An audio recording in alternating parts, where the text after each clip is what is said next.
Leur sort a été scellé le 12 juillet 2021, lorsque le chef de l'État, sans concertation, a décidé qu'il devait se soumettre à un traitement médical pour continuer à travailler. Pour beaucoup, c'était un geste citoyen solidaire évident. Pour d'autres, un choix douloureux. Et pour certains, une certitude. Il ne serait plus instrumentalisé. Il ne porterait pas à nouveau le fardeau de la récupération politique, de la pression médiatique et de la vindicte populaire. Il ne céderait tout simplement pas au chantage, quitte à tout perdre, quoi qu'il en coûte.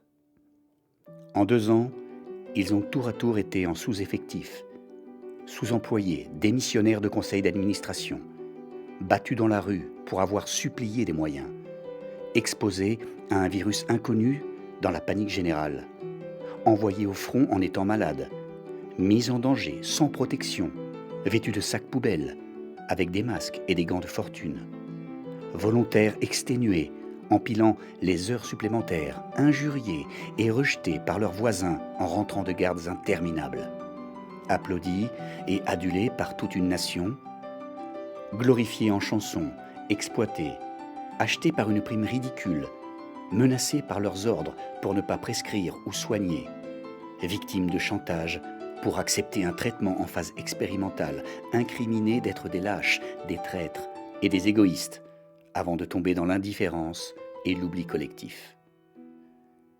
Privés de leur métier, de leurs patients, de leurs collègues, de leur lien social, de leurs revenus et sans aucune aide, appointés même au resto du cœur. Ils ont aussi choisi de ne pas tricher et de vivre l'errance administrative et juridique entre deux mondes. Ils sont aides-soignants, infirmières, pharmaciens, enseignants-chercheurs, médecins généralistes, psychologues, kinésithérapeutes, diététiciens. Ils sont puéricultrices, ambulanciers, dentistes, techniciens de laboratoire, orthophonistes, podologues. Ils sont chirurgiens, radiologues, sages-femmes, pompiers, ergothérapeutes, anesthésistes, réanimateurs, brancardiers, cardiologues. Ils sont des milliers. Ils sont suspendus.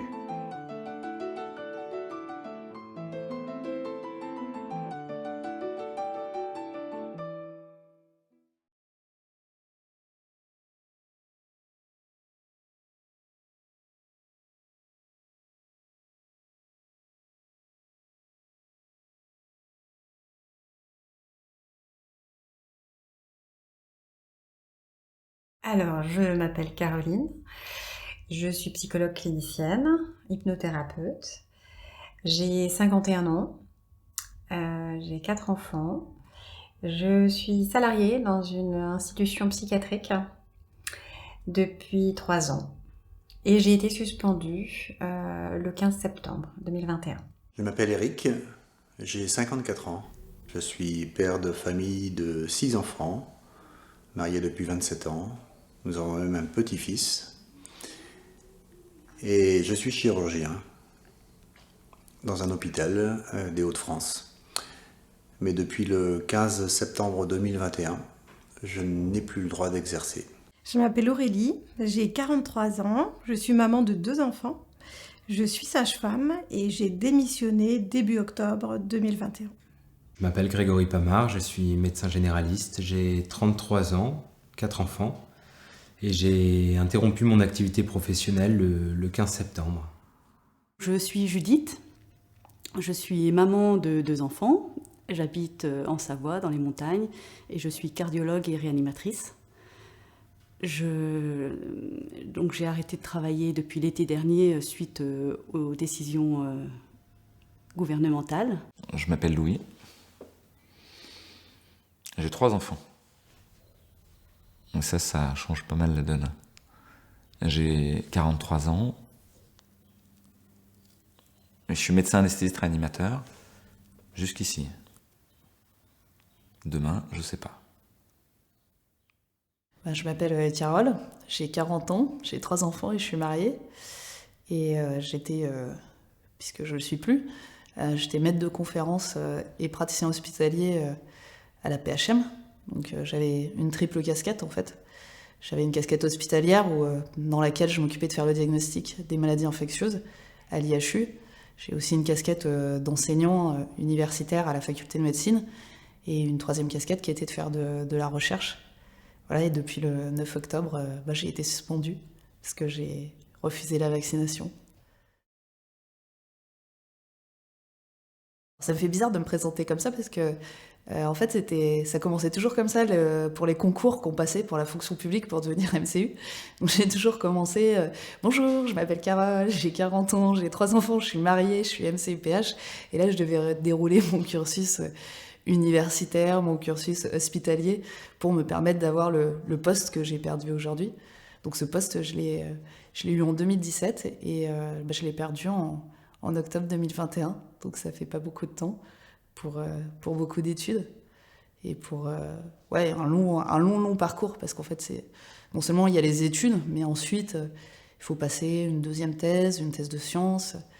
En même temps, moi j'ai fait mes enfants pendant ma thèse de sciences, donc ça a été beaucoup de sacrifices. Mais tant pis, c'est pas grave. Aujourd'hui, je ne céderai pas à une injonction vaccinale qui n'a pas de sens en fait sanitaire et médical. Donc au final, j'ai perdu beaucoup de choses. J'ai perdu mon salaire déjà, premièrement, donc de la matérialité. On perd surtout de la matérialité quand on fait ce choix-là, je crois. Donc un salaire qui était somme toute très confortable, je ne pouvais pas du tout me plaindre, j'avais un niveau de vie qui était tout à fait acceptable. Évidemment, j'ai perdu mon statut social, parce que j'avais aussi la chance, de par mes titres et diplômes, qui sont la seule chose qui compte dans cette société, de pouvoir m'exprimer et d'avoir la chance d'être écoutée par des gens qui sinon ne m'auraient jamais écoutée sur ce que j'avais à dire sur cette crise, quel que soit mon avis. Je travaille à l'IHU, donc je vois les patients qui arrivent et puis bon gré mal gré, oui ils sont malades, mais enfin c'est pas non plus ce qu'on en dit à la télé. Il y a un espèce de décalage. Enfin, moi au début je comprenais même pas pourquoi les gens ils étaient si affolés que ça. Parce que j'avais pas les médias. En fait, ça faisait 15 ans qu'on n'avait plus de médias, donc je lisais pas le journal, je regardais pas la télé, j'écoutais pas la radio, donc moi je voyais juste ce qui se passait dans mon hôpital et ça me paraissait pas si terrible que ça. On s'était vraiment préparé à avoir un tsunami. Les blocs étaient à l'arrêt, sauf urgence, les autres services tournaient au ralenti, on ne faisait plus de consultations. Il n'y avait plus que le Covid qui existait. Alors effectivement, on en a eu, mais pas autant que ce qu'on craignait, et en tout cas pas aussi grave. Par contre, toutes les activités ont été mises à l'arrêt. Et c'est quand même assez sidérant de se rendre compte du retard pour la prise en charge d'autres pathologies. Des gens sont restés chez eux avec des symptômes d'infarctus, parce qu'ils n'avaient pas la possibilité d'aller à l'hôpital. Et puis petit à petit, aux urgences, de ne pas voir finalement tant de gens que ça arrivait. J'attends toujours la première vague, voilà où j'en suis. Parce que ça allait, peut-être on a bien géré, voilà, ça s'est plutôt bien passé. En mars 2020, c'est le moment le plus tranquille de toute mon activité médicale. C'est-à-dire qu'à ce moment-là, je vois 5 ou 10 patients par jour, les gens n'osent pas venir me voir. Et à ce moment-là, je suis désœuvré. Et je ne suis pas le seul. D'ailleurs, les médecins généralistes, les médecins en vide sont tellement désœuvrés que la sécurité sociale nous donnera des primes pour essayer de compenser la baisse d'activité. On est dans une pandémie mondiale, on est en plein confinement, c'est la catastrophe et nous, on ne travaille pas. Alors au début, je ne comprenais pas du tout parce que les gens étaient tous très affolés autour de moi et comme je n'avais pas les médias, je ne comprenais pas. Et puis, il y a un moment, ils me disaient « mais tu comprends pas, c'est hyper grave ». On est dans une épidémie gravissime, et j'ai dit non, je comprends pas, et je me suis dit, je vais rallumer la télé pour comprendre, quoi. Et là, j'ai rallumé les médias, et je me suis aperçue du décalage entre la réalité et les médias. Et puis je me suis aperçue que les gens, en fait, ils croyaient plus les médias que moi. Par exemple, quand je leur disais, mais moi, je travaille à l'IHU, je suis tous les jours avec les gens dans l'hôpital, au chevet des malades, je vois ce qui se passe. Et les gens, non, ils me disaient, oui, mais sur BFM, ils disent ça. Ok, donc je me suis dit, en fait, les gens, ils préfèrent écouter des journalistes qui sont pas dans le réel, qui leur racontent des choses plutôt que des témoignages de personnes, que ce soit moi ou une autre personne, mais de soignants qui témoigneraient de ce qui se passe. Et puis, surtout, ça a été le premier confinement, en fait. Parce que tout le monde me disait, tu sais, on va être confiné. Et moi, ça me faisait rire à l'époque, et je me disais, mais non, c'est impossible, on peut pas être confiné. il se passe pas assez pour qu'on soit confiné. Enfin, on se confine s'il y a Ebola, si vraiment on va tous mourir. Là, on va pas tous mourir. Moi, j'avais même pas réussi à attraper le Covid, donc ça me paraît pas, c'est pas si dangereux et si transmissible que les autres me le décrivaient. Et on a été confinés. On a été confinés. Et là, je me suis dit, ça dérape. Ça dérape. Ça va pas. Il y a plus de rapport entre les mesures qui sont prises et la réalité. Il y a un souci, quoi. Ça m'a altéré, ouais. Ça m'a tellement altéré que j'avais arrêté de fumer depuis 10 ans. Je suis allée racheter un paquet de clopes ce jour-là, quoi. C'était dur. Quand il y a eu le début de cette crise, donc on ne savait pas trop ce qui se passait au début. Hein. Il y a eu beaucoup de malades qui ont afflué vers l'Est et vers Paris. Et je me souviens très bien le moment où Didier Raoult a dit il semble que l'hydroxychloroquine soit intéressante. Et moi, immédiatement, je me suis dit on a un début de porte de sortie. Mais vraiment, je me suis dit, on va pouvoir partir de là pour avoir un traitement, parce qu'au début, on n'avait aucun traitement. Les malades arrivaient, il y avait quand même des malades graves, il y en avait qui mouraient, on ne savait pas ce qui se passait. Là, le docteur Raoult arrive en disant « j'ai une idée intéressante », et là, ça a été vraiment la réaction qui a été faite, la façon dont il a été reçu, et par les médias, et par le gouvernement, et par ses pairs, a été complètement hallucinante pour moi. Elle a été complètement en désaccord avec ce qui se passait dans la réalité. C'est-à-dire d'un côté, il y avait le président qui nous disait qu'on était en guerre, et de l'autre côté, il y avait une proposition de traitement. Alors, certes, l'étude était à ses débuts, mais il y avait une proposition de traitement, et tout de suite, on la rejetait. Et moi, j'ai jamais vu ça, en fait. Quand on est en guerre, on essaye les traitements, et on voit si ça marche. C'est mieux que de rien avoir. Je voudrais que vous vous rendiez compte d'une chose.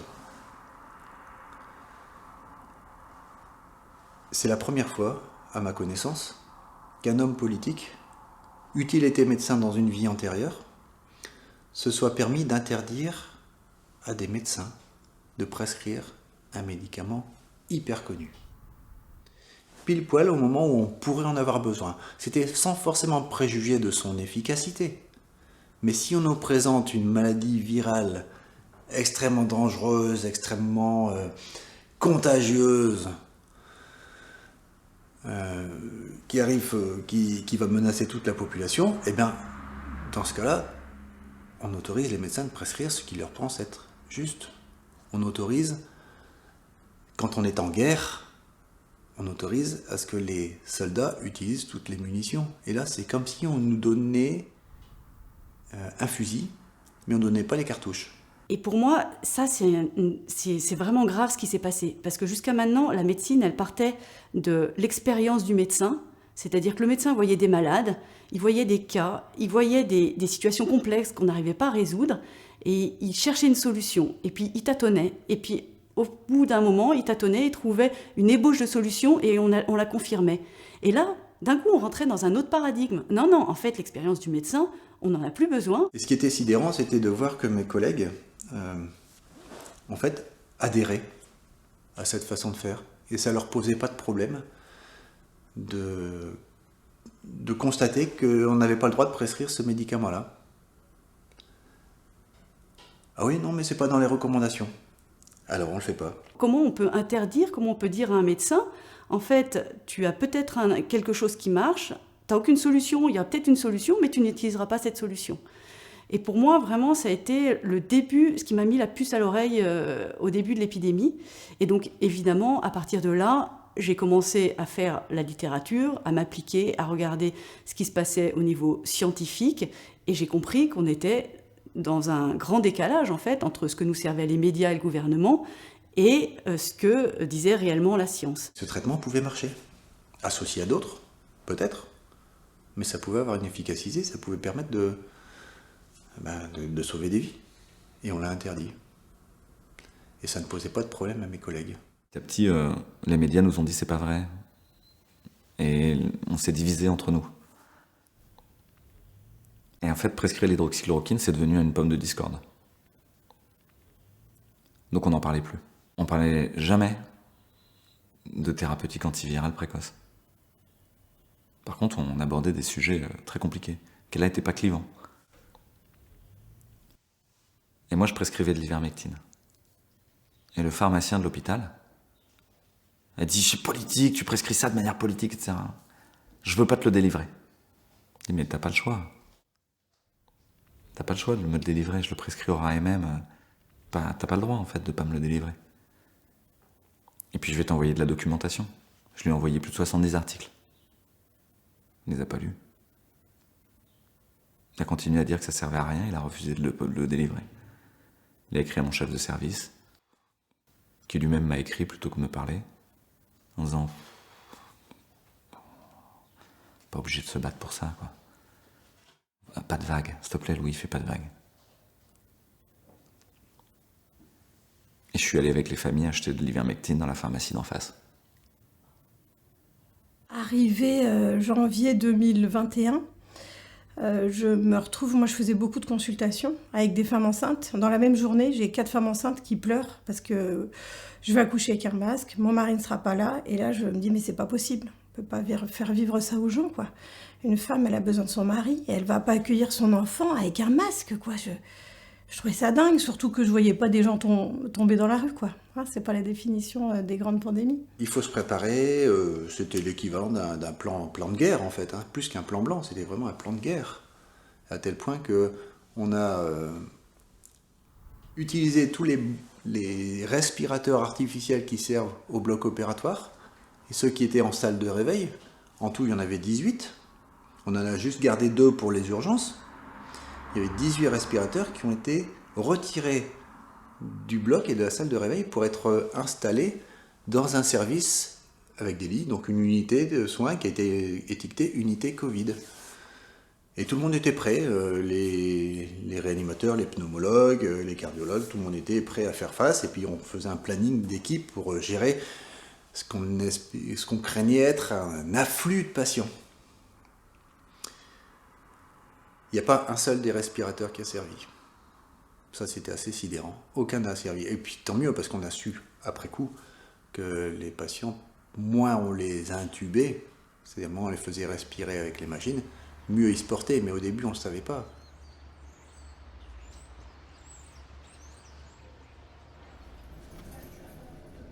Mon beau-père m'a dit « Ouais, à 20h, on applaudit Greg, c'est super, c'est rigolo, c'est sympa. » En fait, je ne demande pas qu'on m'applaudisse. Je demande qu'on me laisse travailler. Alors l'applaudissement du dimanche, des soirs à 20h, je trouvais ça dingue parce qu'on faisait notre métier. Mes enfants, ils sont au lycée ou au collège, donc j'avais quand même les profs qui m'appelaient pour savoir comment se passait le confinement, et je leur répondais, mais je n'ai pas le temps de m'occuper de mes enfants et de leurs devoirs, quoi. J'ai tout donné à l'hôpital, je n'avais pas de jour de repos. Urgence, salle de naissance, consultation, je faisais que ça. Je me suis retrouvée au mois de mars à travailler aux urgences, à travailler en maternité, et j'étais aussi en consultation.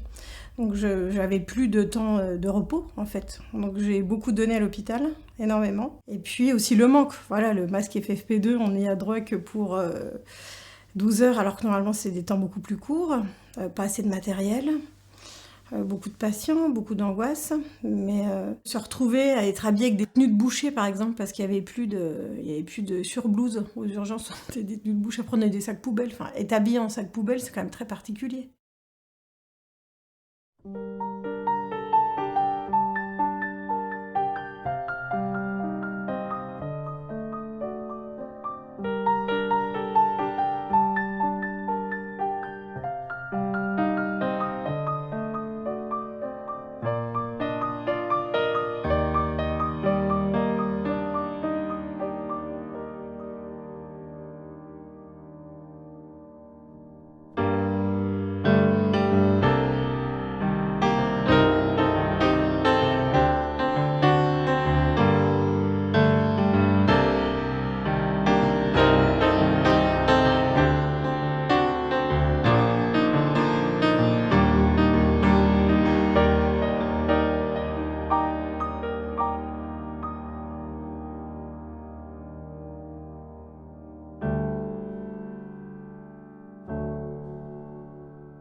On insistait beaucoup sur le port du masque dans l'espace public.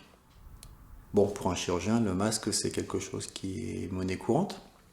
On a l'habitude de le porter au bloc opératoire, ça ne pose pas de problème.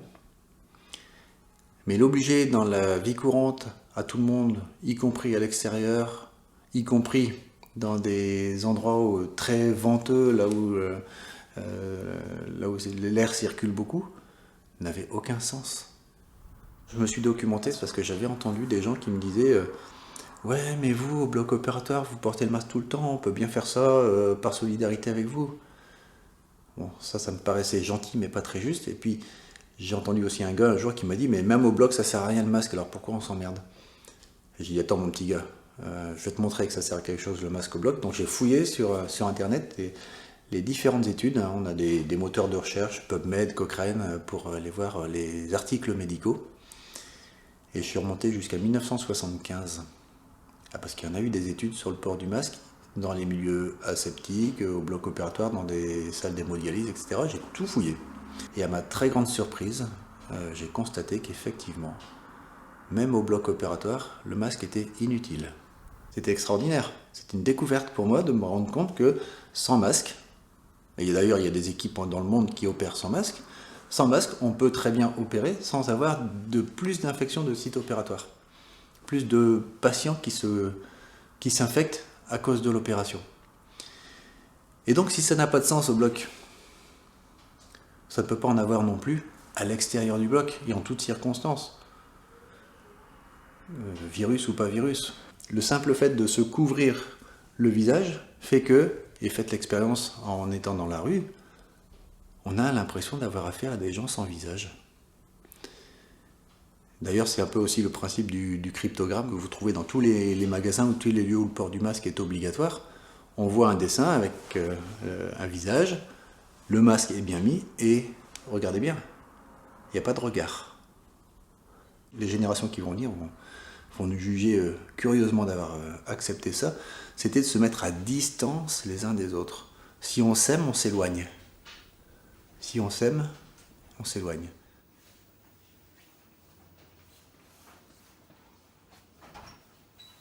Lorsque j'ai appris l'obligation vaccinale, donc le 12 juillet, à l'occasion de l'intervention de Macron, du président, j'étais en vacances, et au début d'ailleurs de mes vacances, et ça m'a beaucoup perturbée parce que ça faisait pas du tout partie de mes projets.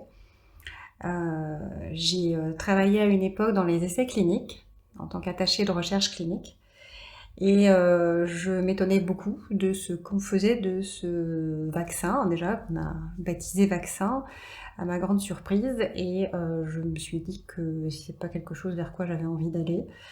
Je me sentais pas du tout rassurée par ce phénomène injectable. Voilà. Donc pour moi, c'était impossible d'être vaccinée. Vous devez être vacciné, peu importe ce que vous avez donné ou pas donné ou fait. Voilà, oui, complètement. On est des pions. Voilà, il y avait ce côté, voilà, on les met là, on les déplace là. Ils sont conformes, ils sont pas conformes. Avec, il n'y avait pas d'humanité en tout cas. Il y a ce discours qui change tout, parce que finalement, le président de la République annonce. Il annonce comme s'il pouvait s'affranchir de toute la structure politique. Il annonce avant que les votes soient faits au Parlement. Et à partir de ce moment-là, ça devient réel. C'est-à-dire qu'il y a une échéance. Les détails, on les aura après. Mais globalement, à partir du moment où le président annonce que les soignants vont devoir se faire vacciner pour continuer à travailler, moi je sais que j'ai fait le choix de ne pas me faire vacciner. Donc je sais que je vais devoir arrêter de pratiquer le métier de la façon dont je le pratiquais en tout cas. L'obligation vaccinale est tombée. Et tout de suite ma réponse à moi a été je vais partir. Le président de la République a menacé tous les soignants en disant en fait, il nous a laissé le choix. Faut pas dire qu'il a obligé, il nous a laissé le choix. C'est tu te fais vacciner, tu gardes ton job, tu te fais pas vacciner, tu dégages. Vous voyez la violence? Il y avait vraiment une grosse pression qui était mise sur les personnels pour qu'ils se vaccinent. J'avais des amis qui étaient dans d'autres services qui me racontaient. Voilà, il y avait vraiment des grosses pressions. Moi, j'ai jamais décidé de céder au chantage d'une quelconque manière. En fait, c'était assez clair dans ma tête. C'était sûr, c'est une certitude que je ne rentrerai pas dans cet engrenage, quoi. Techno-sanitaire, avec des passes à montrer, avec montrer patte blanche pour tout faire, ce n'est pas possible. Ce n'est pas pour la santé, ça.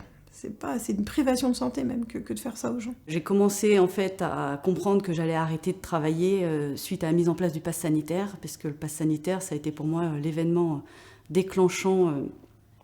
Je ne supportais pas en fait d'aller dans un hôpital où on pouvait trier les personnes, trier les malades, trier les personnes qui viennent rendre visite, parce que pour moi, ça fait autant partie du traitement, de la guérison pour les malades qu'ils aient les visites de leur famille. Donc pour moi, c'était impossible de trier les gens qui rentraient dans l'hôpital. Et vraiment, et je pensais, puisqu'on est quand même en période d'épidémie, je pensais à l'époque de la variole qui était infiniment plus contagieuse et plus grave. Eh bien, il y avait des hospices, les couvents ouvraient leurs portes à tous les malades, quels qu'ils soient, et c'est comme ça qu'on s'occupait des malades. La décision, elle est douloureuse, elle est extrêmement douloureuse, mais en fait, elle est facile. Moi, à partir du 12 juillet, j'ai senti une paix profonde. En fait, voilà, pas de turpitude, pas de choix à retourner, pas de nuit blanche. Parce qu'en fait, voilà, la décision est simple, c'est que j'ai choisi qu'il y avait quelque chose de plus important, le droit de disposer de mon corps. J'ai choisi que je ne subirais pas cet acte médical. Et donc, la conséquence, c'est que je ne pourrais plus pratiquer mon métier. Mais en fait, le choix, pour moi, il est extrêmement simple. Il y a beaucoup de choses dans la balance, mais le choix, il est simple et je ne peux pas faire autrement. Je pense qu'il y en a beaucoup qui vraiment n'entrevoyaient pas d'autres choix possibles. C'est pour ça que je juge personne. Je pense que c'était des choix qui sont très difficiles et je respecte ce que chacun a fait, parce qu'il y en avait beaucoup qui n'étaient pas d'accord avec cette obligation vaccinale. Mais après, alors en plus, comme ils savaient que moi je refuserais, j'ai eu droit aux confidences de tout le monde. Ils sont tous venus s'épancher sur moi. J'ai reçu beaucoup de souffrance de la part de mes collègues. D'ailleurs, les derniers temps, je revenais quasiment tous les soirs les larmes aux yeux parce qu'il y avait beaucoup de souffrance de la part de mes collègues qui venaient s'épancher. Moi, j'aurais pu leur en vouloir, puisque j'aurais pu dire, si on résiste à tous, qu'est-ce que vous voulez qu'ils fassent? Ils vont pas fermer l'IHU. C'était un choix difficile pour beaucoup. J'ai connu beaucoup de personnes qui ont succombé, qui ne voulaient pas se faire vacciner, mais qui savaient pertinemment qu'en perdant leur emploi, ils ne retrouveraient pas forcément quelque chose derrière, que le marché de l'emploi est difficile, et qu'il n'y avait pas forcément les réserves financières derrière pour tenir le choc, à tel point qu'au bout de 2 semaines, des soignantes ont craqué et finalement se sont fait vacciner parce qu'il n'y avait plus rien à manger dans l'assiette des gamins. Je ne sais pas si vous imaginez cette violence. C'était du chantage à l'emploi, j'ai pas d'autre mot, c'est de l'extorsion de consentement et c'est condamné par la loi. C'est de l'extorsion de consentement. C'est condamné par la loi. Et pourtant, c'est passé crème. C'est passé crème parce qu'on a culpabilisé les soignants qui ne voulaient pas se faire vacciner en disant ouais, c'est ta faute s'il y a encore du Covid, si tu te fais vacciner, ça s'arrête. Mais il y en a beaucoup qui avaient... qui entrevoyaient pas comment c'était possible, et il y avait trop de choses à perdre. Certains m'expliquaient que sinon ils allaient perdre leur mari, parce que c'était pas possible dans leur couple que la femme se vaccine pas, et parce que le mari était persuadé du contraire. Donc je comprends que peut-être pour sauver son couple ça puisse être une bonne raison. Il y en a qui économiquement sont vraiment pris à la gorge, Je crois que on se rend pas compte, mais par exemple, j'avais une amie qui était secrétaire. Elle travaillait à mi-temps parce qu'elle n'avait pas réussi à avoir un plein temps à l'hôpital. Elle gagnait 600 € par mois. Enfin, comment elle peut pas y avoir de choix à 600 € par mois? En face de nous, il y a une violence qui est énorme. C'est-à-dire qu'il ne faut pas tirer sur les gens pour que la violence soit inacceptable. Forcer les gens, forcer les consciences, c'est une violence inacceptable. Une des raisons pour lesquelles j'ai fait ce choix de ne pas mentir, et ce choix de d'arrêter, d'interrompre mon activité. Une des raisons pour lesquelles j'ai fait ce choix, c'est parce que j'ai eu en face de moi des gens qui ont été forcés. Des patients qui sont allés en pleurant dans des centres de vaccination. Et on les a vaccinés quand même. Et il y a des gens qui leur ont dit, bon, on va vous passer en premier, comme ça, plus vite fait, plus vite tranquille. Certains collègues, où moi je voulais discuter science par exemple, et je leur posais la question, mais toi qui vaccines, pourquoi tu vaccines ? Moi je pensais qu'il allait me répondre, bah tu sais, parce que telle étude a démontré que voilà, c'est très bénéfique pour la population. Non, je me trompais complètement. Non, il m'a dit parce que j'ai gagné 45 000 € en je ne sais pas combien de temps.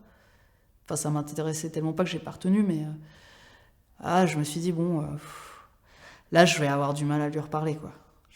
Ça s'éloigne trop de mes valeurs. Moi, je partage pas une expérience avec un autre humain en lui disant tiens, prends ça et puis tu vas être en bonne santé. Non, je ne peux pas être dans ce mensonge. Moi, vraiment, ce qui m'a marqué dans cette histoire, c'est la malhonnêteté intellectuelle. Moi, je peux pas soutenir une malhonnêteté intellectuelle comme ça. Je peux pas continuer à avoir des patients qui vont me dire, qui vont me demander de leur faire une injection d'un vaccin ou un vaccin. Et leur dire que ça va être bon pour eux. Je peux pas. Je peux pas leur mentir avec les données que j'ai, avec la documentation, les études scientifiques qui sont actuellement là. Avant d'injecter ou de me faire injecter, je voulais savoir ce qu'il y avait dans ces nouveaux médicaments. Et en fait, eux, ça les faisait rire. Ils me disent, mais tu perds ton temps, tu vas lire 1000 pages et tout ça. Je leur disais, non, mais je vais pas perdre mon temps, en fait. À la fin, moi, je pourrais dire, je sais, je suis allée voir. Et donc là, ça m'altère un peu parce que j'ai eu l'impression que certains collègues faisaient pas le travail qu'ils devaient faire. Parce que la moindre des choses, c'est de se renseigner sur ce qu'on donne aux patients. Et ce qu'on va peut-être même s'auto-inoculer à soi-même. Donc voilà. Et c'est quand j'ai découvert, moi c'est quand j'ai lu ces dossiers, ça m'a... Waouh! Je pensais que tout était pas au point parce que le développement de ces vaccins était tellement rapide que je savais bien que ça pouvait pas être aussi carré que d'habitude. Mais alors là, ce que j'ai découvert, j'ai cru que j'allais tomber de ma chaise, quoi. Donc là, pour moi, dans mon esprit, c'était assez clair que je ne me vaccinerai pas avec ces vaccins. Et donc ensuite, ce qui se passe, c'est que dès que vous dites ça, pour fermer la discussion, les autres vous traitent de complotiste. Bon, voilà, le mot est lancé, on est complotiste parce que j'ai dit que les 4 vaccins autorisés à ce moment-là, je ne me les injecterai pas parce que je trouve que la qualité, l'efficacité, la sécurité ne sont pas assurées. Bon, il s'agit de 4 produits de santé, quoi. Je remets pas en cause tout le système, quoi, mais on a vraiment juste, en parlant de ces 4 produits de santé, on a l'impression qu'on remettrait en cause tout le système. Et à la fin, peut-être que c'est vrai, ouais, finalement. Peut-être que juste en étudiant ces 4 produits à fond, on remet en cause effectivement tout le système des laboratoires et de santé tel qu'il est fait aujourd'hui. Voilà. Mais je pensais pas, je m'attendais pas à autant de déferlement, de colère, de haine, juste parce que j'avais lu 4 dossiers d'AMM, quoi. Et que finalement, c'est ce qu'on devrait faire à chaque fois pour savoir comment ça a été testé, quelle est la sécurité du médicament, etc. Ce que je trouvais dingue, c'est que la base de la pharmacovigilance vient de l'obstétrique et de la thalidomide, un médicament qui avait été donné aux femmes enceintes et qui entraînait des malformations, pas de membres supérieurs chez les enfants. Donc l'obstétrique, on sait à quel point un médicament peut avoir des effets indésirables terribles. Donc je pensais que l'obstétrique se serait un peu plus réveillée. Voilà, donc j'étais un peu déçue, c'est sûr. Pfizer dit au début, non, il ne faut pas vacciner les femmes enceintes. Et pourquoi tous les États ont fini par dire aux femmes enceintes de se faire vacciner? Voilà, moi j'ai pas la réponse. Mais par contre, je me pose toujours la question. Et finalement, c'est l'intérêt de qui? Est-ce que c'est prudent? Parce qu'il y a une autre question qu'on peut se poser. C'est bizarre, pourquoi là on dit aux femmes enceintes qu'elles doivent se vacciner alors qu'on n'a jamais fait de vaccin sur des femmes enceintes? Que tout médecin le sait. Pourquoi là on doit le faire? Enfin, il y a une quantité de questions en fait. J'ai fait beaucoup de gynéco parce que j'ai un DU de gynéco. Et je faisais que des consultations avec des troubles gynéco suite de vaccination, quoi, à la fin. Alors ça a été terrible, ça. Voilà. Ça a été où j'en voyais de plus en plus. Ouais, je me disais, mais c'est pas possible, j'ai jamais vu ça de toute ma vie. Hein. Là, ça m'a encore plus dit, bah voilà, il faut partir là. C'est pas possible, il se passe quelque chose. Il se passe quelque chose. Et qui m'a énormément choquée, quoi. Et de troubles du cycle chez les femmes, mais j'en ai vu comme jamais j'en ai vu de ma vie. Ce n'est pas scientifiquement prouvé, mais moi, j'ai vu en consultation des gens vraiment pas bien.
Le 14 septembre, donc c'était mon dernier jour à l'hôpital, je savais qu'après, j'allais être suspendue.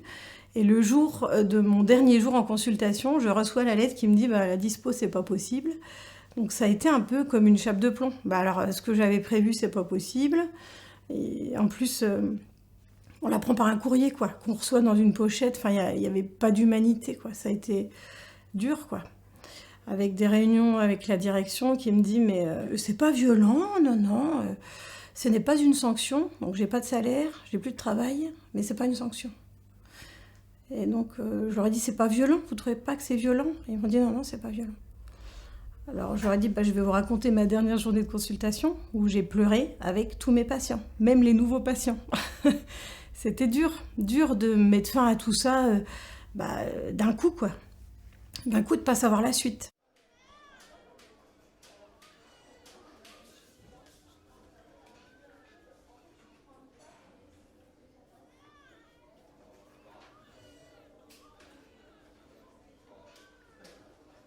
Je faisais aussi de la salle de naissance.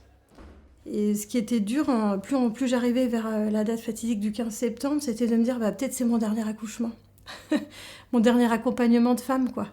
Et voilà, j'ai des souvenirs comme ça d'une dame qui arrive, qui accouche très vite, et je fais l'accouchement à main nue. Mais j'ai un masque quand même, parce que quand on a le masque en permanence, c'était un peu fou.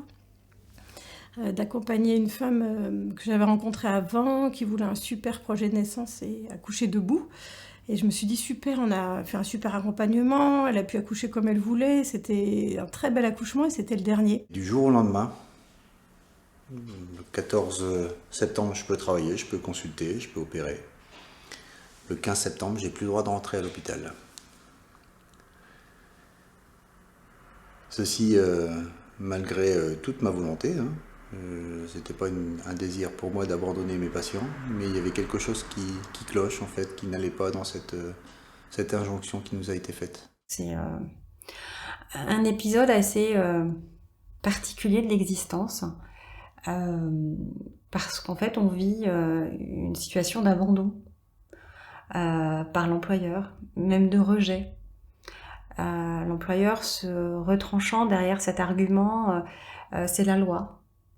Et moi, je me vois lui expliquer, avec le plus de doigté possible, qu'en réalité, on lui faisait faire quelque chose qui dépassait probablement ses capacités de tolérance, mais que sous prétexte de la loi, il allait le faire. Enfin, en quelque sorte, je lui expliquais l'expérience de Milgram. Mais en fait, ça ne change strictement rien. En fait, ça l'a pas plus mobilisé que ça. Et en effet, j'ai vu toute une machine se mettre en place et entrer dans ce mécanisme de la suspension. Moi, j'ai choisi d'aller porter l'affaire au prud'homme. Donc je me suis retrouvée au prud'homme le 19 novembre. Durant l'audience, j'ai vu l'avocat de la clinique voilà, porter ces mots d'antivax et de complotiste, ce qui, je trouve, est assez hallucinant, en fait, hein, de se retrouver dans ce lieu-là, en tout cas, traités de cette façon, alors que ce sont des mots qui, pour moi, sont de la rue et n'ont pas leur place à cet endroit-là. Donc c'est vexatoire, c'est humiliant, et c'est pas l'endroit. Et j'ai été trahie, là. Ils m'ont mis un bon coup de poignard dans le dos. Ils m'ont dit, alors que j'étais appréciée, que j'avais fait... franchement, moi, j'ai rempli mon contrat. Hein. J'ai fait mes études, j'ai fait mes gardes. J'ai été toujours là. J'ai fait des horaires à ne pas compter, parfois 100 heures par semaine. Donc vraiment, j'ai été là, quoi. Et là, encore à l'hôpital où j'étais, ils avaient besoin de moi parce qu'ils ont besoin de cardiologues, il n'y a plus de cardiologues, et que je répondais à leurs demandes, que j'allais voir les patients, que je leur donnais des réponses globales. Donc, je veux dire, on marche sur la tête, quoi. Je me suis quand même retrouvée à rencontrer le directeur de la clinique dans la guérite du gardien. C'est-à-dire que je n'étais même plus digne de rentrer dans son bureau, dans la clinique qui était le bâtiment d'à côté. Donc la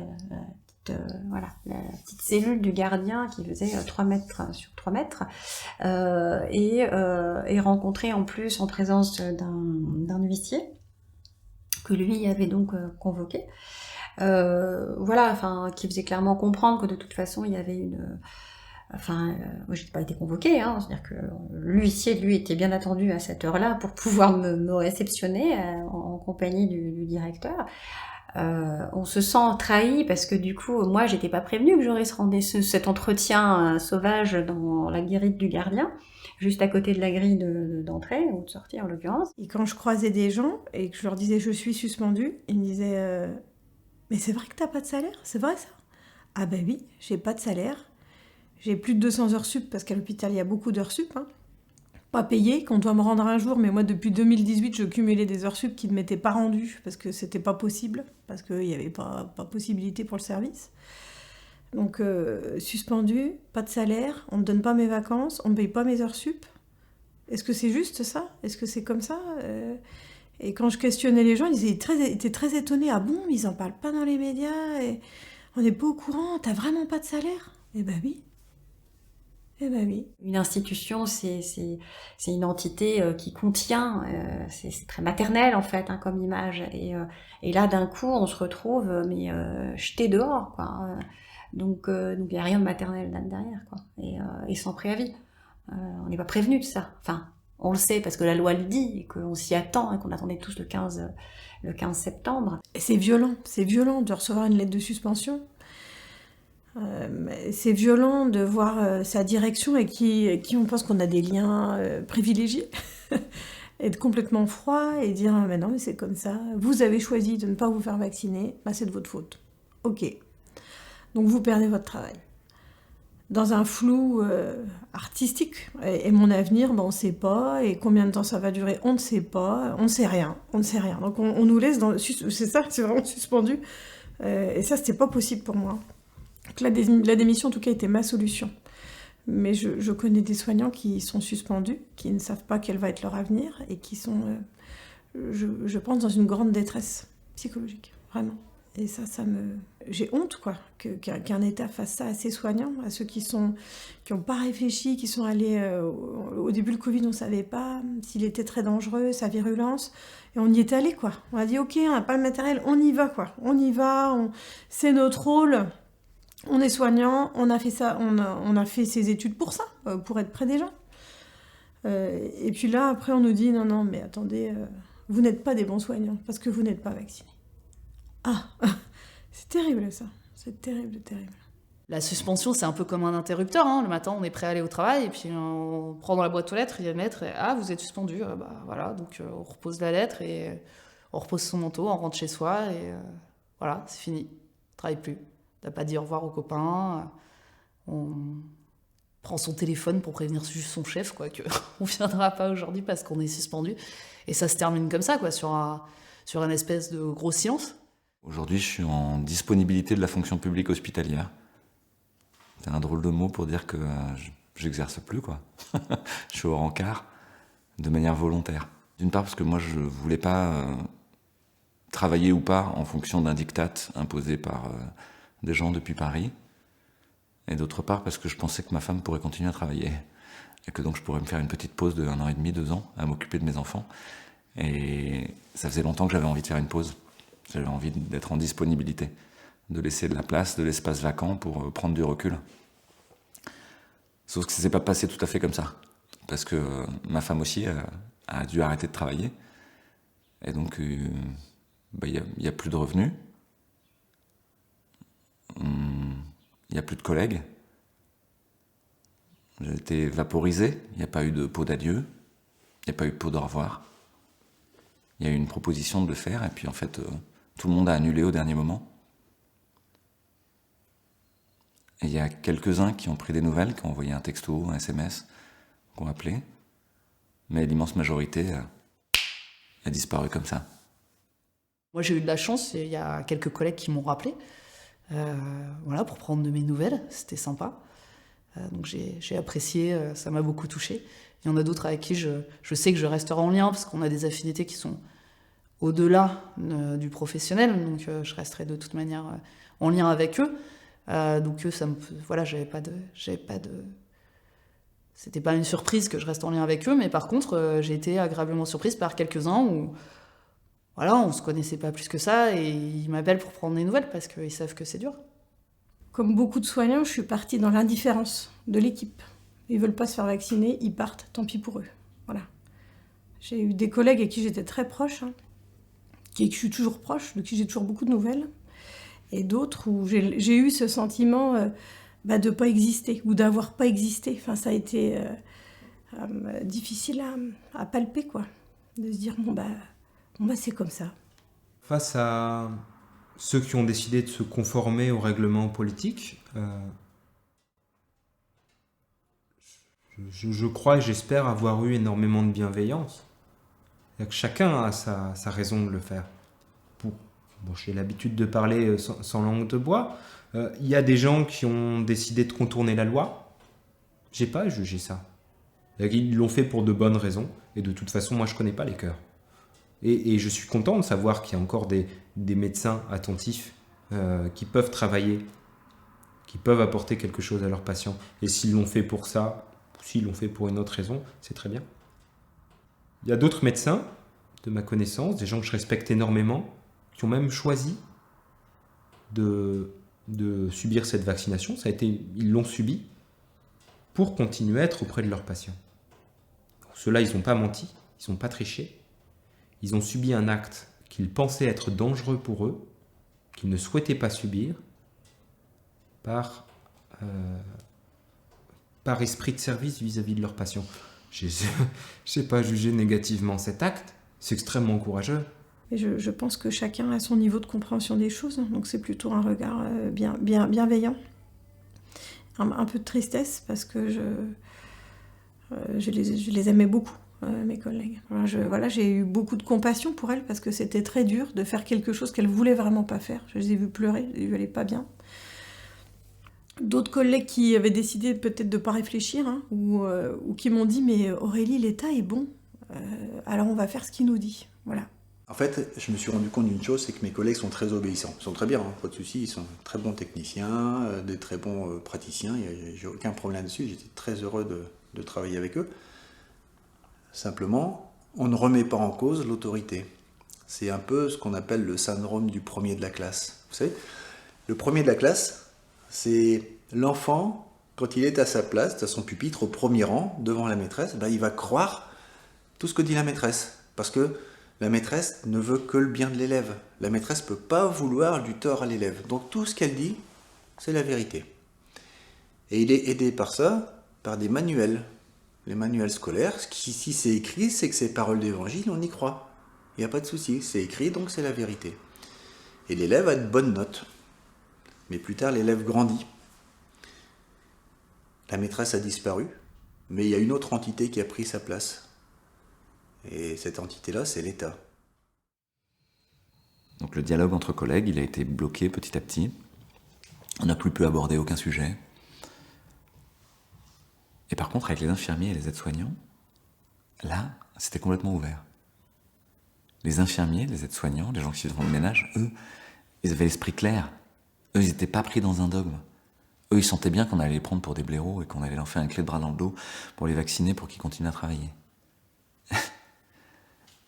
C'est drôle parce que dans les médias, on a dit que c'était les gens les moins diplômés qui refusaient la vaccination et que donc c'était des abrutis. C'est l'inverse. C'est les gens les plus diplômés qui sont des abrutis. Quelle découverte.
Récemment, une connaissance hospitalière m'a expliqué la 5e vague, en fait, c'est pas une vague de Covid. Les déprogrammations de soins à l'hôpital de la 5e vague, c'est une vague d'exode de l'hôpital, du personnel soignant. Aujourd'hui, on a un manque de personnel soignant. Et donc, la question que je pose plutôt que la réponse, c'est pourquoi ?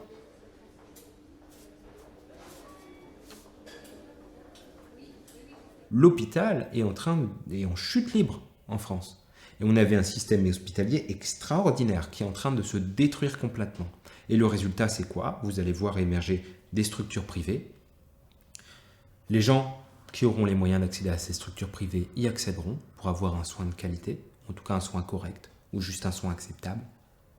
Et ceux qui ne pourront pas payer, ils pourront continuer à aller à l'hôpital public. Que les patients soient soignés ou pas, ils s'en fichent. L'expertise que j'ai, moi j'étais référente dans un domaine. Finalement, je suis plus là, il n'y a plus de référent. On a l'impression que l'administration de l'hôpital, ça lui fait ni chaud ni froid. Que les gens, que les patients, finalement, les patients qui viennent dans leur hôpital ont perdu l'expertise que je pouvais avoir. Mais ça, c'est pas grave, ça les intéresse pas.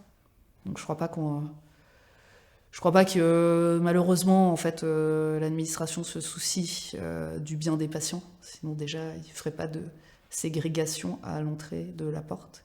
Ce système, il n'est pas tourné vers l'humain. Il est tourné vers autre chose, vers d'autres intérêts, mais il n'est plus là pour soigner les patients, il est plus là pour soigner l'humain.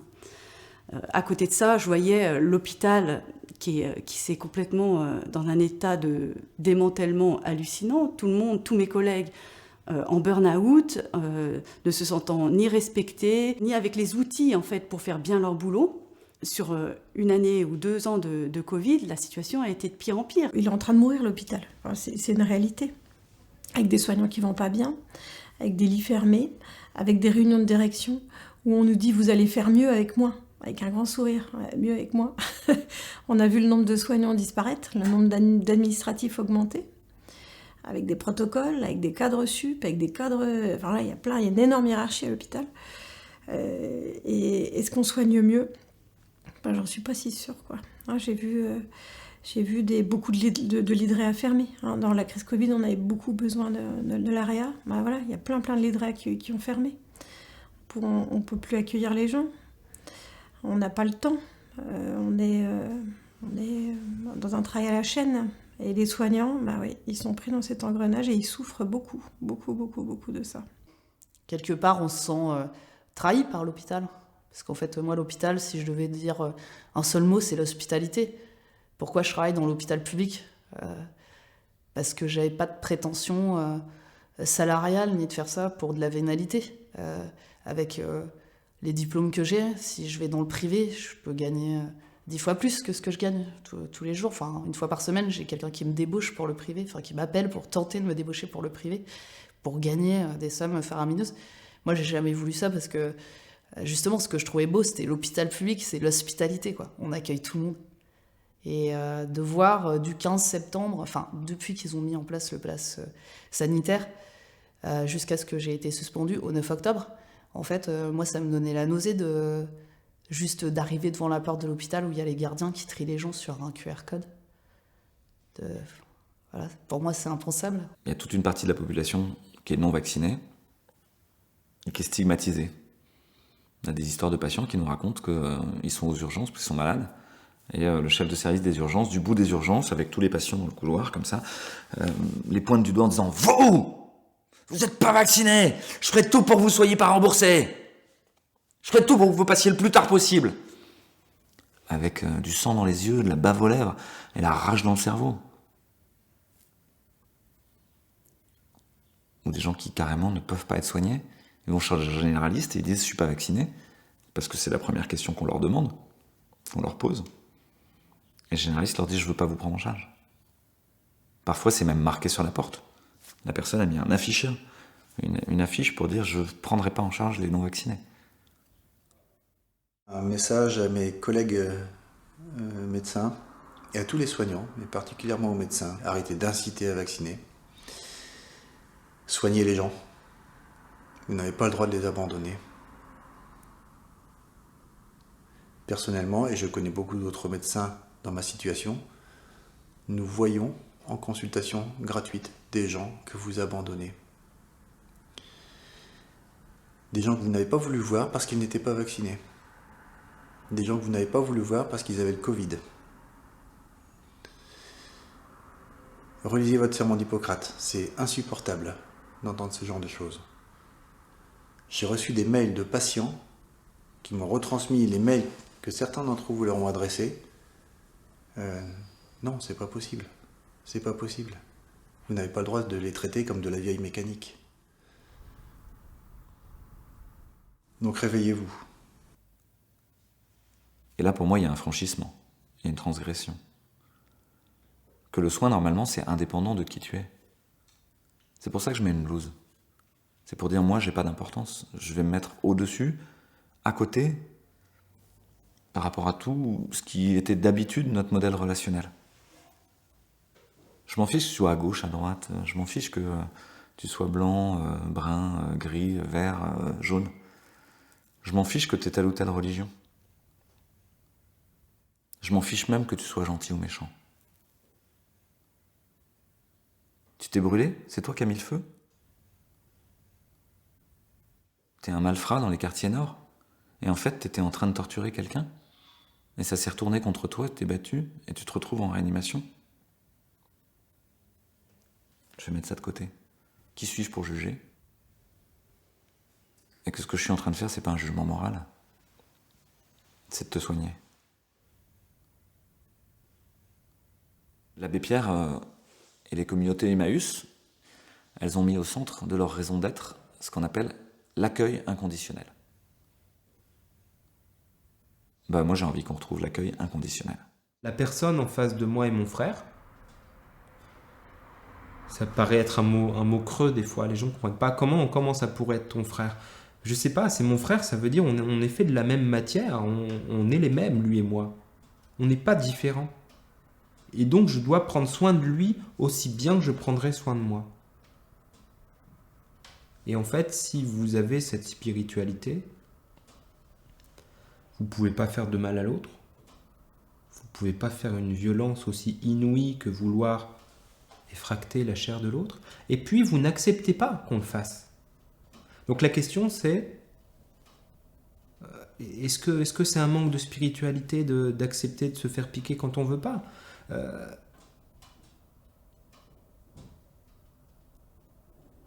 En tout cas,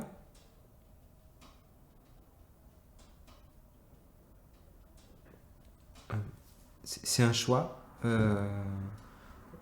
Ralph Waldo Emerson a dit « Dans la vie, vous aurez à choisir entre la tranquillité et la vérité. Il va vous falloir choisir parce que vous ne pourrez pas avoir les deux. »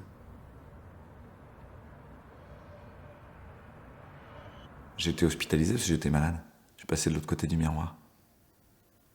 1 semaine, avec de l'oxygène, tout ça. Et les infirmières, elles sont jamais venues me voir. Les médecins, ils sont passés pendant 3 minutes le matin. Et je me suis rendu compte que c'était insupportable. Et quand j'ai demandé à l'infirmière, elle m'a dit « J'ai 30 patients. Vous êtes en pleine forme. Vous pouvez faire votre toilette tout seul. Vous n'avez même pas envie qu'on vous aide. » Et voilà. Donc ça, c'est la trahison de l'institution. Et pendant des années, tu essayes de la tenir à bout de bras. Il y a plein de médecins, plein d'infirmiers à l'hôpital qui essayent de tenir à bout de bras l'hôpital. Et ils le font. Ça tient, vaille que vaille. Mais l'institution est en train de s'effondrer.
Dans le centre de cancérologie où je travaillais, le projet d'établissement, il avait été fait par une entreprise qui s'appelle Capgemini.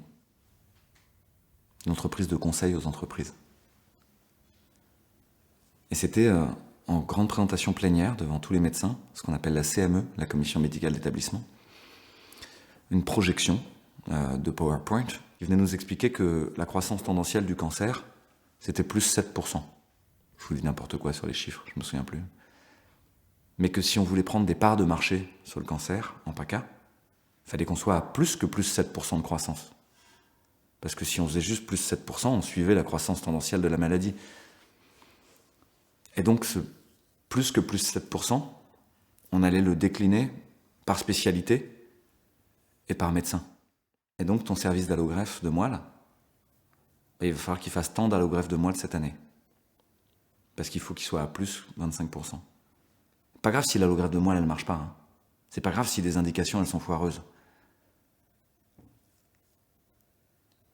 Et t'arrives à la fin à ce que celui qui est en rouge, en novembre ou octobre, la fin de l'année approche, il est en rouge, et tu vois arriver un patient et tu dis, mais attends, il a un cancer multimétastatique, il va l'opérer quand même, enfin, ça n'a aucun sens, quoi.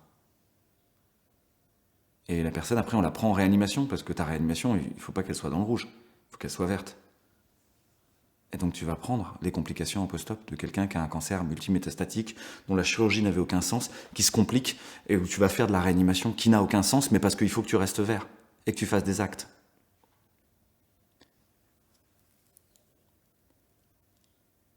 Et on arrive à l'extraordinaire banalité du mal de Hannah Arendt. C'est-à-dire que les gens, ils ne savent même plus pourquoi ils font les choses. Ils le font pour optimiser le rendement qu'on leur demande d'avoir. Et ils ne sont même pas conscients à la fin. Ça, c'était dans le centre de lutte contre le cancer, et je pensais qu'à l'hôpital public, on en serait épargné. Parce que, non, quand même, c'est l'hôpital public. L'argent, c'est pas l'important. On soigne des maladies rares, on soigne des maladies complexes, on soigne des maladies orphelines, on soigne des enfants qui ont des pathologies que personne ne connaît. Il y a des super spécialistes à la Timone, personne ne sait ce qu'ils savent. Il y a des super spécialistes partout à la conception, personne ne sait ce qu'ils savent. Ils font des choses à nul autre pareil. Mais c'est pas rentable. Ça sert à rien. Alors, c'est l'État qui vient nous dire on va faire le Copermo, ou je me souviens plus le nom, il y avait un autre plan de redressement et de modernisation de l'hôpital qui a abouti à son appauvrissement et à sa dégradation, hein. Avec un langage complètement pervers. Et puis, ceux qui sont arrivés, l'après, leur contrat était à plus qu'1,5 million d'euros, je crois, pour une intervention sur 3 mois. Et vous savez comment s'appelle le cabinet de conseil, là, justement? McKinsey. Ah, McKinsey est venu nous expliquer comment l'hôpital devait évoluer. La tour a avancé encore, la dame aussi. L'ensemble des institutions, aujourd'hui, est contrôlé par McKinsey, y compris l'hôpital. Et là, tu te dis, est-ce que je peux y faire quelque chose? Rien. T'es mis en situation d'impuissance systématique sur toutes les instances administratives. Alors tu te réfugies dans le soin, tu te dis, mais moi, tant pis, je m'en fous. Je veux juste que ça tourne et que les gens ils soient heureux. Et qu'on puisse soigner les gens qui sont malades. Non, on va robotiser tout ça, on va mécaniser tout ça, on va numériser tout ça. Et tu te retrouves dans l'hôpital digital et numérique. Des rangées d'ordinateurs sur des petits chariots roulants. Le chariot est flambant neuf, l'ordinateur est flambant neuf. Il y a une mise à jour régulière de Windows ou je sais pas quel logiciel, truc d'exploitation. Et personne. Et toi, accroché à ton petit chariot. Et l'infirmière accrochée à son petit chariot numérique. À devoir mettre la traçabilité de tout ce qu'elle fait. Le rentrer dans le dossier patient informatisé. Quelle foutaise! On devient des rouages d'un système technique numérique.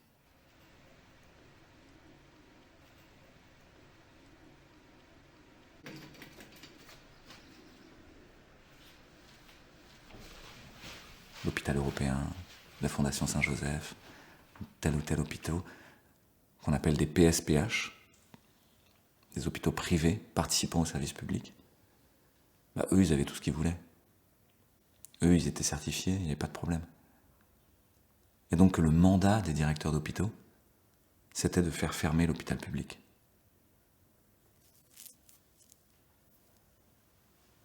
Et c'est dur à accepter parce que l'hôpital public, quand t'es médecin, c'est un peu comme la maison de papa et maman, quoi.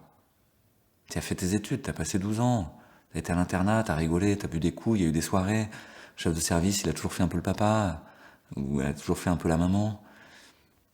Les infirmiers, ils sont gentils, les gens à l'internat, les femmes qui s'occupaient de l'internat, quand il y en avait encore un, on se réveillait de nos gardes, on venait prendre le café, elle nous prenait dans les bras, elle disait « Oh Manine, tu as l'air fatiguée, viens là contre mon cœur », et elle te serrait contre leur gros sein, et elle te faisait un câlin. Et comme si t'étais leur minot. Et petit à petit, on a coupé ça. Ils sont partis à la retraite, ils n'ont pas été renouvelés.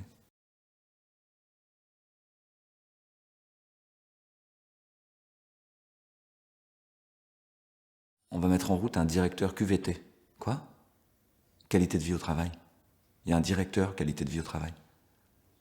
Et il ferme l'internat. Mais par contre, il paye un robot masseur, un siège masseur, à plus de 5000 balles.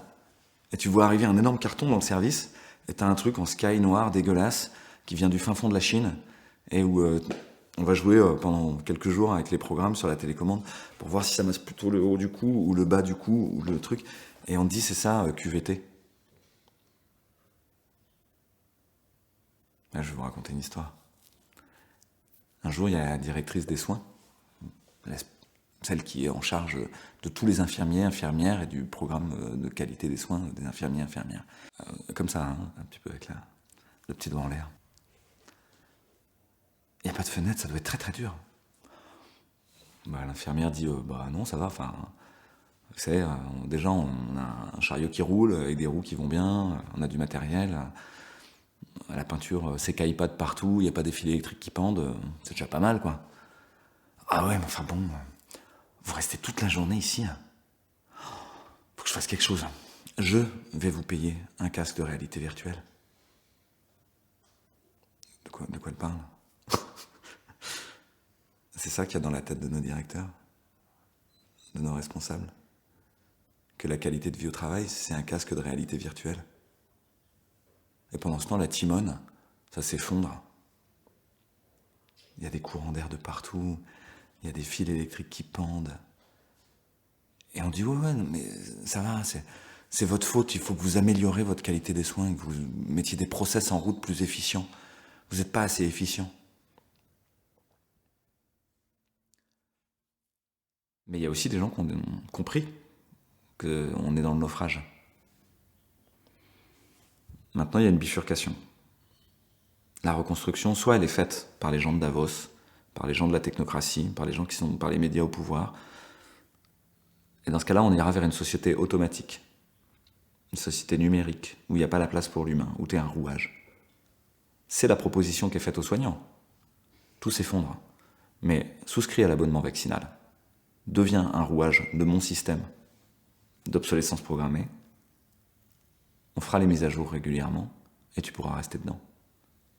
Et on t'ouvrira même quelque chose de merveilleux qui est une santé numérique, transhumaniste, utilisant tous les artefacts techniques qui permettent enfin de mieux comprendre l'humain. Les patients auront du quantified self, on appelle ça, une ceinture qui mesure leur battement cardiaque, une montre qui leur dit l'irrégularité de leur fréquence cardiaque, un miroir qui regarde est-ce qu'ils ont plutôt l'œil jaune et vitreux ou est-ce qu'ils ont le teint rose et frais, une webcam qui enregistrera est-ce que leur langue est blanche ou pas, pas d'humain, et une cabine de médicomaton au milieu de ton Leclerc. Tout est prêt pour ça. Tout est prêt, elle a été déjà assemblée avant le chaos. On forme de moins en moins de médecins, on forme des techniciens, dociles au protocole. On ne forme pas des gens ouverts, humains, intelligents, avec l'esprit critique. On forme des gens qui appliquent les protocoles. Et ceux qui ne l'appliquent pas seront éjectés, de toute manière. Si je suis un peu triste en ce moment, c'est parce que la situation n'est pas rose. Mais je pense qu'on vit comme une espèce d'accouchement. Alors une femme qui va accoucher, elle ne peut pas avoir de péridurale. Peut-être que ça fait saigner, ça déchire. Le temps paraît suspendu. Et en même temps, quand l'accouchement est fait, quand on pose l'enfant dans les bras de la maman, bien sûr, on n'a pas oublié tout ce qui s'est passé. Mais c'est dit, vraiment, ça valait le coup de traverser ça pour vivre ce que je vis maintenant. Et je pense qu'on est dans cette période charnière-là, de l'accouchement d'une autre société. Et je pense aussi que c'est pas la peine de chercher à s'accrocher à ce qui reste, à ce qui va disparaître. Parce que ce monde-là qu'on connaît, avec ses interdictions, ses obligations, avec son organisation sociale, ses banques, ses impôts et sa consommation à tout va, avec cette corruption médicale, politique, scientifique, médiatique, ça peut pas tenir. La corruption, c'est aussi le terme qu'on utilise quand il y a un corps qui pourrit. Un cadavre en putréfaction, on parle aussi de corruption du corps. C'est le même terme. On en est là. Notre société est en train de devenir un moribond. C'est pas la peine de chercher à le réanimer. Il ne revivra pas. Le monde d'avant est parti. C'est pas la peine de chercher à s'y accrocher. Ce que je vois, c'est que s'ouvrent d'autres voies de santé à l'intérieur de toutes les failles de notre système. Aujourd'hui, à Paris, il y a autant de naturopathes que généralistes. L'ensemble des personnels soignants d'un bloc opératoire, aujourd'hui, sont plus intéressés à apprendre l'hypnose thérapeutique ericksonienne que d'apprendre un nouveau protocole de désinfection ou d'optimisation des process ou de gestion de la qualité des soins et des risques au sein d'un bloc opératoire. Donc à l'endroit le plus technique, qui est vraiment un passage au stand, le bloc opératoire, qui est le plus déshumanisé, c'est l'endroit où il y a le plus de recherche d'humanité. Parce que l'hypnose ericksonienne conversationnelle, c'est de l'humanité, c'est du lien direct. C'est toi et moi, on se parle et j'essaye de faire que ton expérience de souffrance soit le mieux possible. En te donnant des clés et en étant en lien avec toi. Et ça, c'est en train d'arriver de partout. C'est en train d'arriver, et y compris dans notre médecine institutionnelle. Et la plupart des soignants suspendus, des médecins suspendus, de ce que j'ai entendu en tout cas, ils réfléchissent à une reconversion en devenant coach santé, en devenant un truc qui n'existe pas, il n'y a pas de case. et où ils vont faire de l'énergétique, de la médecine ayurvédique, de l'homéopathie, de la nutrition. Alors vous savez, moi qui suis un allopathe pur et un manipulateur du bistouri, tout ce qui est médecine alternative, médecine holistique, tout ça, j'y connais que dalle. Mais je découvre des tas de choses, je découvre des tas de gens qui m'apprennent des choses différemment, qui m'apprennent le soigner autrement.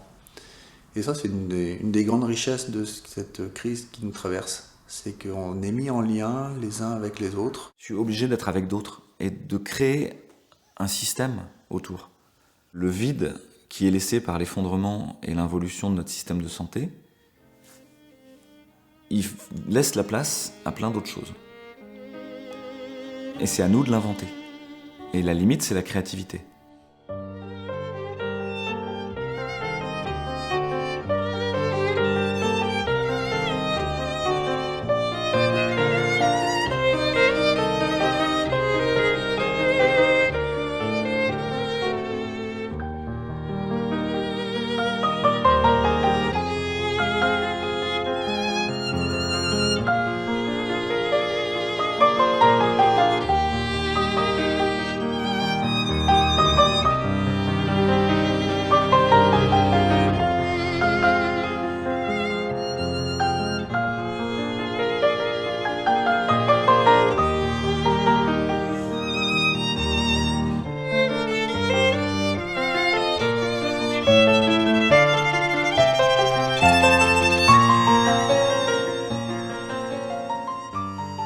Moi, la médecine, c'est ma vie, donc je vais continuer de faire la médecine. Qu'on me l'interdise ou non, ça sera autrement, ça sera pas de la médecine, je serai peut-être plus étiquetée médecin au Conseil de l'Ordre, mais moi, dans mon cœur, je suis toujours médecin et je continuerai de faire profiter en fait mon expérience, mes connaissances aux personnes qui en ont besoin. Et d'ailleurs, c'est ce que je continue de faire bénévolement.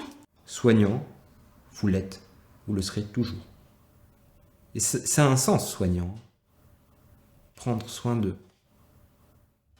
On peut être médecin et jamais prendre soin de personne. Je me considère toujours soignant et je soigne toujours des gens. Je suis au droit de prescrire, j'ai un diplôme de docteur en médecine. Et c'est ni l'ordre des médecins ni l'État qui me l'enlèveront. Quoi qu'il arrive, ça fait partie de ce que j'ai envie de faire, de ce que j'aime faire, et je continuerai à soigner des gens, quelle que soit la façon de le faire. Ce que j'aime, c'est aider l'autre, ça je vais continuer à le faire, suspendu ou pas suspendu. Peut-être que je vais apprendre à pratiquer le soin autrement. L'avenir est dans une autre façon de soigner, de prendre en charge les gens. Bon, alors avec l'homéopathie, c'est sûr que je continue quelque chose qui est dans l'accompagnement global des gens. J'aime toujours autant soigner et accompagner. Donc c'est quelque chose que je veux toujours faire, de pouvoir conseiller, d'être là pour les gens qui en ont besoin et qui le demandent. Jamais j'aurais pu imaginer que je me serais lancé à ce point-là dans les soins par les plantes, par les huiles essentielles. Ça donne envie de s'y intéresser et de promouvoir des sortes de maisons de santé où il y aurait tous ces professionnels qui, dans un respect et une bienveillance mutuelle, réussiraient à prendre en charge et à donner chacun le meilleur à un patient. Pour moi, c'est la médecine de l'avenir, en fait. On se prend à rêver à autre chose, à vouloir construire autre chose. Donc, pour moi, c'est quand même une belle époque. Je crois que de toute ma vie, je n'ai jamais été autant en lien. Je rencontre beaucoup de gens aussi qui vont penser différemment et qui ont envie d'un autre monde. Et ça, je trouve ça très très beau, avec des très belles choses à vivre. On a besoin de l'autre. Et le collectif prend tout son sens. Et je trouve ça passionnant à vivre, en fait. Moi, ça me fait beaucoup vibrer, tout ça. Je suis pas convaincue qu'en face, on ait la même chose. Loin de là. On voit bien qu'on doit se faire vacciner pour les autres. Sauf que moi, j'entends pas ce collectif vibrer. Je vois un virage comme ça. Et l'humanité prendre un autre virage et un autre avenir beaucoup plus beau, beaucoup plus humain et beaucoup plus respectueux. Des gens. Ça, c'est ce que je désire et c'est ce que je vois venir, vraiment. Donc il y a aussi des belles choses qui vont sortir de tout ça. Cette crise est vraiment une occasion de découvrir le vrai sens de notre humanité.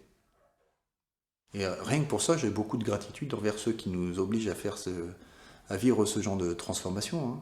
Tous nos hommes politiques et les médias qui ne m'ont pas épargné non plus d'ailleurs, de nous obliger à nous dépasser nous-mêmes, parce que sans ça, peut-être que à la fin de ma vie, je me serais dit, finalement, à part opérer des gens, j'ai pas fait grand-chose.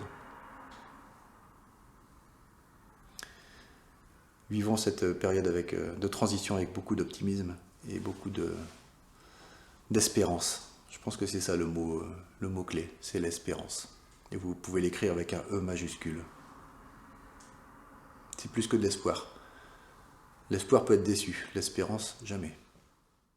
Moi j'ai l'espérance là, mais je sais pas ce qu'il y a au bout du tunnel, et tant mieux, parce que j'aime bien être surpris, et que je crois que le gros changement de paradigme, c'est d'arrêter de vouloir contrôler et prédire ce qui va se passer. Ce qui est utile va rester, ce qui est inutile va disparaître. Donc il y a de l'espérance et la confiance dans la vie, et dans le fait qu'à la fin, alors à l'intérieur même du désastre, de partout, il y a le sacré qui suinte. Alors même qu'on cherche à le détruire, c'est pas qu'on le détruit, c'est que s'il était unifié, qu'il était un noyau central autour de notre société, on en fait plein de petits diamants, plein de petites paillettes, et qu'elles vont aller partout, et qu'elles vont contaminer partout tout ce que font les gens, à tous les endroits. Et si tu interroges des patients ou des soignants aujourd'hui, et même les gens qui restent dans le système, le plus important pour eux, c'est le lien.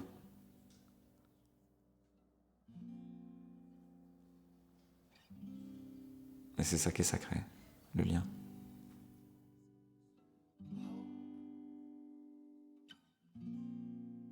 Quand on interroge les jeunes sur leurs études futures, il y a une bonne partie d'entre eux qui veut devenir médecin ou soignant d'une manière ou d'une autre, et l'autre partie avocat.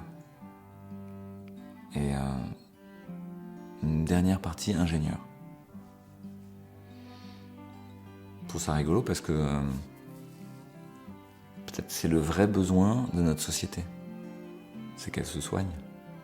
Notre société est malade. Elle a besoin d'être soignée. Notre société est injuste. Elle a besoin de justice. Et notre société est cruellement en manque d'imagination.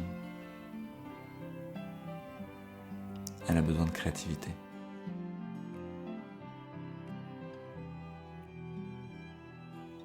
À tous les jeunes qui veulent embrasser la carrière de médecin, réfléchissez à 2 fois. Il y a plein d'autres façons de soigner. Les possibles sont en train de s'ouvrir. Les patients sont en train de devenir des experts et eux-mêmes de devenir autonomes dans une grande partie de leur façon d'être au monde et en rapport avec le vivant, dans ce qu'ils mangent, dans ce qu'ils boivent, dans ce qu'ils pensent, dans ce qu'ils reçoivent comme information. Un grand nombre d'entre eux devient extrêmement performant dans certaines disciplines, les plantes médicinales, la phytothérapie, la nutrition. Et puis certains sont absolument experts dans une dimension du soin. Peut-être que la structure du système de soins qu'on pourrait imaginer serait que les patients et tous les citoyens aient une éducation à la santé qui leur permette de rester en santé la plupart du temps. Dans un bon équilibre avec tout ce qui est vivant à l'intérieur d'eux-mêmes et avec le monde autour. Et avec la nature. Et reconnaissent le fait qu'ils font partie de la nature. Qu'on pourrait avoir une deuxième strate qui serait des médecins aux pieds nus, comme sur un territoire, dans un village ou une ville. Un chaman bienveillant, un homme ou une femme médecine, un rebouteux. Quelqu'un qui est là pour aider, pour accompagner. Avec quelques connaissances, mais surtout une qualité d'écoute, une qualité d'empathie, une qualité de présence, qui fait que les gens ne sont pas seuls une fois qu'ils sont malades et qu'ils doivent arpenter le chemin de la guérison. Et puis une troisième strate, qui pourrait être des vrais experts, qui eux sont des référents, les vieux sages dans la montagne, qu'on va voir pour aller chercher un secret qu'on n'a pas dans le village. Et cela pourrait structurer le savoir Voilà, je pense que ce système de santé-là, moi, il me plairait bien.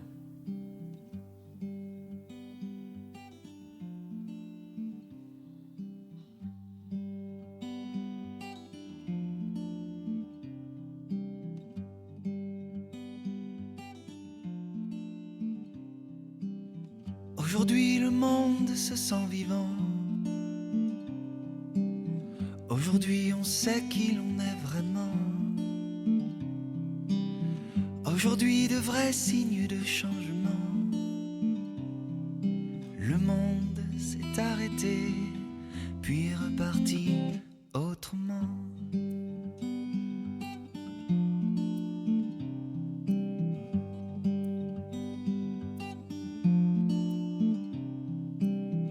Aujourd'hui on prend soin de nos planètes.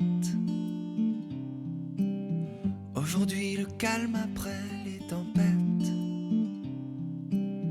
Aujourd'hui la vie célèbre la fête. Nos cœurs tendent la main à nos têtes. Aujourd'hui la lumière est éternelle. Aujourd'hui la joie est immortelle. Aujourd'hui la magie nous donne des ailes. Nos pensées subtiles font des étincelles. Aujourd'hui tu es né, aujourd'hui tu es né aujourd'hui. Hope, hope.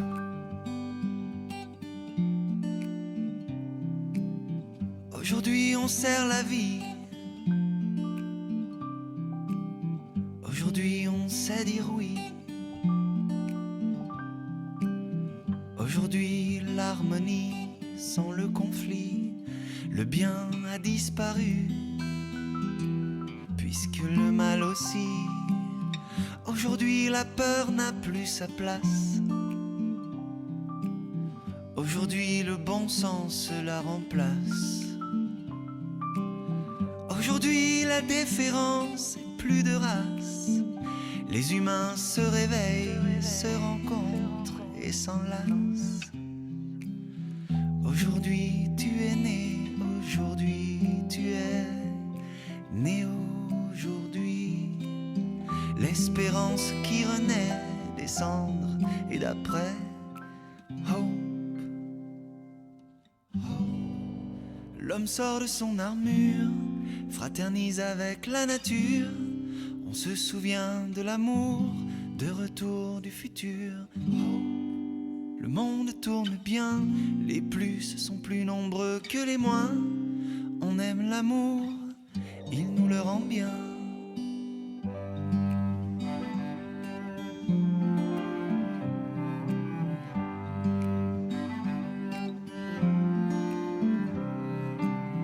Aujourd'hui la vérité avant tout. Aujourd'hui, plus de grands Manitou. Aujourd'hui, on sait que la vie est partout et que les sauveurs, c'était nous. Aujourd'hui, on partage la fortune. Aujourd'hui, les autres comptent pas pour des prunes. Aujourd'hui, 1 plus 1 plus 1 plus 1 plus 1 plus 1. Des petits pas pour l'homme, sans décrocher la lune. Aujourd'hui tu es né, aujourd'hui tu es né aujourd'hui. L'espérance qui renaît des cendres et d'après. L'homme sort de son armure, fraternise avec la nature. On se souvient de l'amour, de retour du futur. Le monde tourne bien, les plus sont plus nombreux que les moins. On aime l'amour, il nous le rend bien. L'homme sort de son armure, fraternise avec la nature. On se souvient de l'amour, de retour du futur. Le monde tourne bien, les plus sont plus nombreux que les moins. l'amour, il nous le rend bien. Oh, l'homme sort de son armure, fraternise avec la nature, on se souvient de